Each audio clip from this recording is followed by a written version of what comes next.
WhatsApp governance అని చెప్పేసి సేవలు ఏదైతే డిజిటల్ దగ్గర మనము రిజిస్టర్ అయ్యి ఆ సేవలు మనం పొందుతున్నామో ఆ సేవలన్నీ మనము సచివాలయం కూడా పోకుండా మన దగ్గర వాట్సాప్ నంబర్ గవర్నమెంట్ యొక్క వాట్సాప్ నంబర్కి హాయ్ అని మనం మెసేజ్ చేసినట్లయితే అన్ని డిపార్ట్మెంట్కి సంబంధించిన దాదాపు 500 సర్వీసులు 1000 సర్వీసులు దాదాపు 1054 సర్వీసులు మనకు వాట్సాప్ గవర్నమెంట్ ద్వారా అన్ని డిపార్ట్మెంట్కి సంబంధించిన సర్వీసెస్ ఇస్తున్నారు.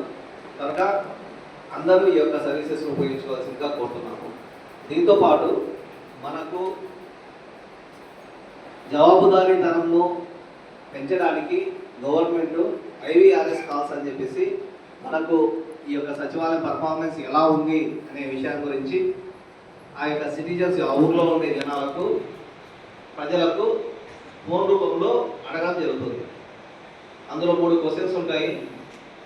ఈ స్వర్ణగ్రామ సచివాలయ సిబ్బంది కరెక్ట్ టైంకు ఆఫీస్కి వస్తున్నారా, రెండోది వచ్చేసి వాళ్ళు మీ యొక్క సేవలకు అంటే మనకు గవర్నమెంట్ ఏదైతే రేట్లు ప్రకటించిందో ఆ రేట్ల కంటే ఎక్కువ ఏమైనా తీసుకుంటున్నారా అని సెకండ్ క్వశ్చన్.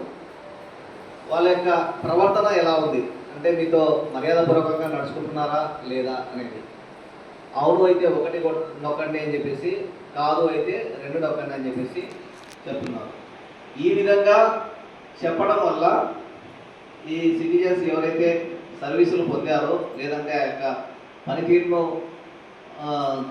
అబ్జర్వ్ చేస్తున్నారో గవర్నమెంట్కు తెలపడం వల్ల ఇక్కడ ఆ యొక్క సచివాలయంలో వ్యవస్థలో ఉండే ఎంప్లాయీ ఏ విధంగా పనిచేస్తున్నాడు ఆ యొక్క మండలానికి ర్యాంకింగ్ ఇవ్వడం జరుగుతుంది.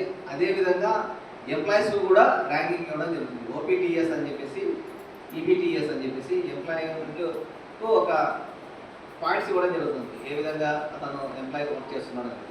కనుక ఈ యొక్క సర్వీసుల ద్వారా జవాబుదారీతనాన్ని పెంచడానికి గవర్నమెంట్ కృషి చేస్తుంది. దాని తర్వాత ఈ సర్వీసెస్ గతంలో డిజిటల్ దగ్గరికి వెళ్ళే వాళ్ళు ఆ విధంగా చేస్తారు. ఇప్పుడు ప్రతి ఒక్కరికి ట్రైనింగ్ ఇవ్వమని చెప్పారు.